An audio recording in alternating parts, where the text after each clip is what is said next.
और इस समय आपको बताते हैं हमारे सहयोगी ने प्रदेश बीजेपी के अध्यक्ष भूपेंद्र सिंह चौधरी से बातचीत की है, सुनिए।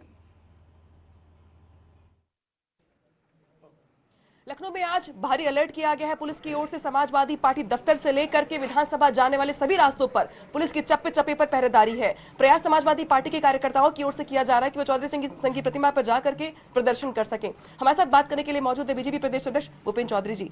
समाजवादी पार्टी का ये कहना है कि सरकार रोजगार के मुद्दे पर बात नहीं करना चाहती, महंगाई के मुद्दे पर बात नहीं करना चाहती, इसलिए उनकी ओर से प्रदर्शन का आह्वान किया गया है। सभी कार्यकर्ता धीरे धीरे सपा दफ्तर पर पहुंच रहे हैं, लेकिन पुलिस का भारी अलर्ट है।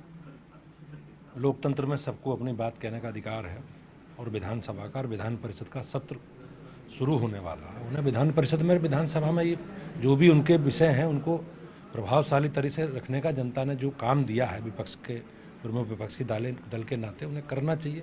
लेकिन समाजवादी पार्टी अराजकता में विश्वास रखती है। उनका इतिहास आप उठा के देख लो, उन्होंने हमेशा यही काम करे हैं, सरकार में रहे हों वो या विपक्ष में रहे हों। अराजकता, गुंडागर्दी, बेईमानी, भ्रष्टाचार उनके एजेंडे के प्रमुख विषय हैं। और मेरा अखिलेश जी से निवेदन है कि विधानसभा में अपनी बात कहें, हमारे लिए सबसे बेहतर मंच वही है। 19 से मानसून सत्र शुरू हो रहा है, लेकिन उसके पहले क्या ये वार्म अप है अपने कार्यकर्ताओं को ज्यादा एक्टिवेट करने का चुनाव से पहले? मुझे केवल इतना कहना है कि वो लोकतंत्र में जो अधिकार है संवैधानिक, हमें जो व्यवस्था है उस व्यवस्था का पालन हमें करना चाहिए।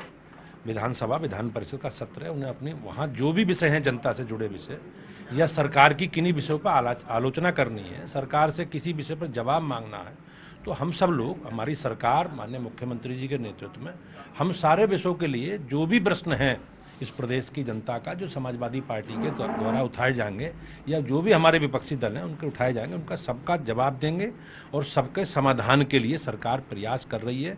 सरकार बिजली, पानी, सड़क, शिक्षा, स्वास्थ्य, सुरक्षा सारे विषयों पर हम लोगों ने अच्छा काम किया है। लेकिन ये उसमें जाना ही नहीं चाहते।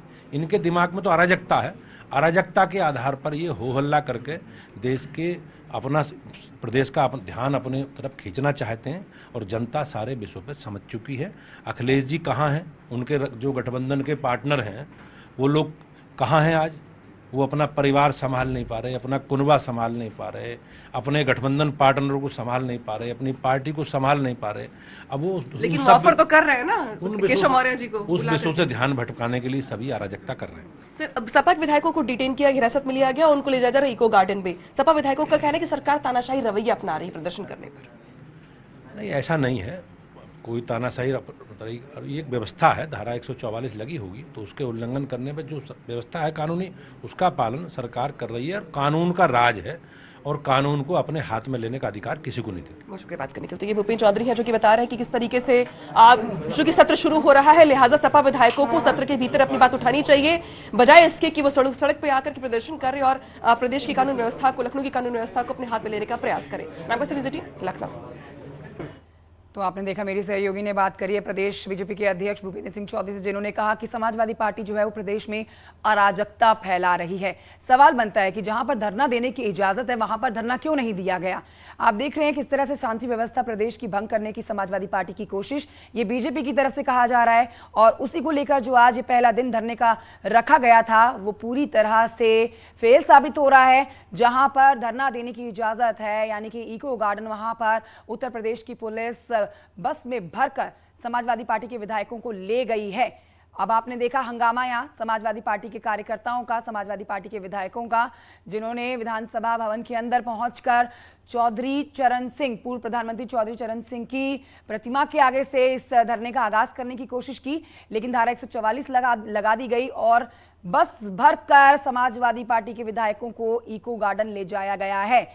धरना प्रदर्शन, धरना पॉलिटिक्स कह लीजिए, यहां समाजवादी पार्टी की सरकार को घेरने की कोशिश, और वो भी तब जब 19 तारीख को विधानसभा का सत्र शुरू हो रहा है।